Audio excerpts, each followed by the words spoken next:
थोड़ा थोड़ा समय पति पत्नी को एक दूसरे को भी देना चाहिए। आजकल क्या है कि पैसे कमाने में हम इतने उलझ गए हैं, परिवार के लोगों को समय ही हम नहीं देते हैं।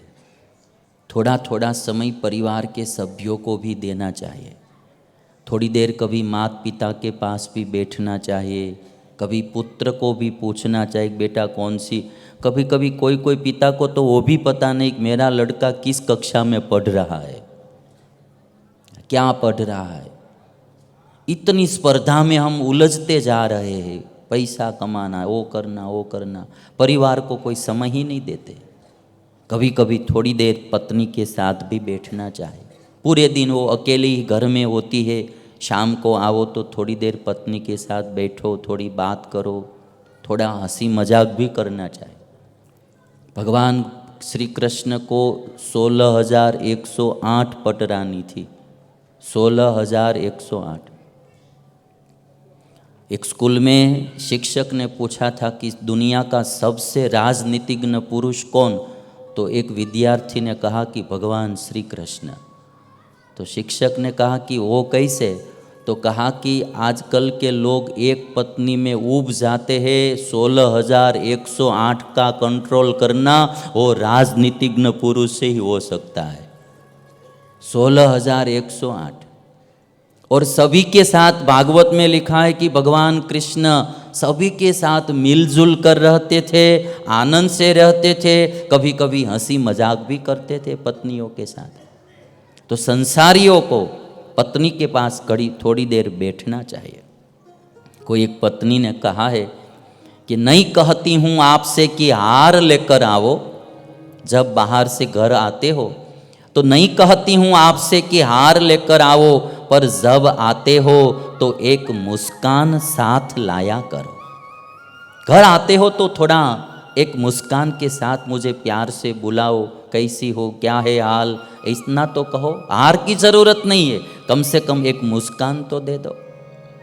नहीं कहती हूँ आपसे कि हार लेकर आओ, पर जब आते हो एक मुस्कान साथ लाया करो। नहीं कहती हूँ आपसे कि हर पल मुझे चाहो, किंतु कभी कभी प्यार से बुलाया करो, कभी कभी प्यार से बुलाया करो। नहीं कहती हूँ आपसे कि मुझे होटल ले चलो, किंतु कभी कभी साथ बैठकर खाया करो, कभी कभी साथ बैठकर खाया करो। नहीं कहती हूँ आपसे कि मेरे काम में मदद करो, किंतु मेरा परिश्रम देखकर खुशी तो व्यक्त किया करो। मैं जो परिश्रम करती हूँ वो देखकर कभी खुशी तो व्यक्त किया करो कि तुमने बहुत अच्छा काम किया। यूं ही गुजर जाएगी जिंदगी चलते चलते, यूं ही गुजर जाएगी जिंदगी चलते चलते, कभी कभी खुशी से साथ तो बैठा करो, कभी कभी खुशी से साथ तो बैठा करो। यदि मेरी मानो तो मैं तो ये कहूँगा कि कोई ऐसा त्योहार का दिन है, कोई ऐसा शुभ प्रसंग है, तो कभी कभी पति को भी पत्नी को भोजन खिलाना चाहिए। कोई मिठाई होती है, कोई पेड़ा होता है या बर्फ़ी होती, कुछ भी, उसका बर्थडे है, जन्मदिन है, तो भोजन लो, आज मैं आपको भोजन खिलाता हूँ, मैं आज को भोजन परोसता हूँ। आपसे हो नहीं सकेगा मर्दों से, किंतु फिर भी मैं कहता हूँ। भगवान स्वामीनारायण थे इस पृथ्वी पर 200 साल 250 साल पहले। साधु लोगों की जब पंक्ति भोजन करने के लिए बैठती थी तो हर बार स्वामीनारायण भगवान भोजन परोसने के लिए जाते थे। हमारा एक वड़ताल मंदिर है, उस मंदिर में भगवान स्वामीनारायण ने कम से कम 400 से 500 बार साधु लोगों को भोजन खिलाया है अपने हाथों से। 500 साधुओं की पंक्ति होती थी, स्वामीनारायण भगवान 5 से 7 बार परोसने के लिए निकलते थे, और तब बुफे नहीं था, नीचे बैठ के भोजन करते थे।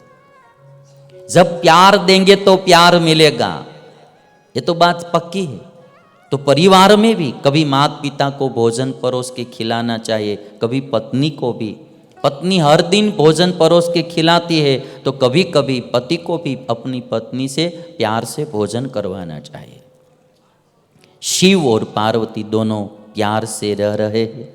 आज मैं एक बात इस प्रसंग में थोड़ी कहूँगा कि पार्वती ने शंकर को प्राप्त करने के लिए कितना परिश्रम किया, कितनी तपश्चर्या की। एक बात मैं आज बताना चाहता हूँ कि कोई भी सिद्धि हासिल करनी है, जीवन में कुछ भी पाना है, तो सबसे पहले हमें मेहनत करनी पड़ती है। बिना परिश्रम, बिना मेहनत इस दुनिया में कुछ भी मिलता नहीं है। आदमी सफल होना चाहता है, कोई भौतिक क्षेत्र में, कोई शिक्षा के क्षेत्र में, कोई कला के क्षेत्र में, कोई आध्यात्मिक क्षेत्र में, धार्मिक क्षेत्र में, राजनीति के क्षेत्र में, कोई भी क्षेत्र में यदि हम सफल होना चाहते हैं तो 3 बात मैं बताऊंगा। सबसे पहले पुरुष प्रयत्न करना चाहिए, परिश्रम करना चाहिए, उसमें कमी नहीं रखना। दूसरी चीज होती है कोई साधु संत, कोई माता पिता के आशीर्वाद। सफलता में इसकी भी एक बड़ी भूमिका होती है, आशीर्वाद की। और तीसरी ईश्वर की प्रार्थना, ईश्वर की भक्ति, ईश्वर का दृढ़ आश्रय। अब ये पार्वती के जीवन में आप देखेंगे कि शंकर को प्राप्त करना था, शंकर को पति बनाना था। इसके लिए सबसे पहले पार्वती ने वन में जाकर तपश्चर्या की, साधना की। ये परिश्रम है पार्वती का।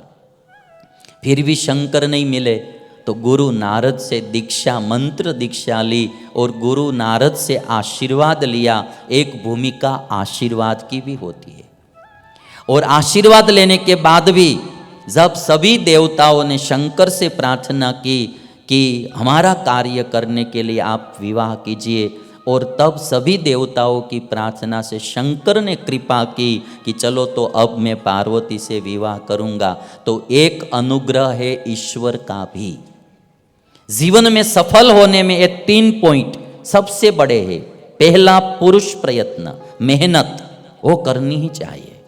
दूसरा है आशीर्वाद, और तीसरी है ईश्वर की कृपा। तीनों यदि हम जीवन में रखते हैं तो सफलता मिलती है। सबसे पहले पुरुष प्रयत्न। हम क्या करते हैं, थोड़ी मेहनत करते हैं और सोचते हैं कि सफलता क्यों नहीं मिलती है। सफलता चाहिए तो मेहनत करनी पड़ती है। समुद्र में ऊपर नहीं बहते हैं मोती, मोती समुद्र में ही होते हैं किंतु ऊपर नहीं बहते हैं।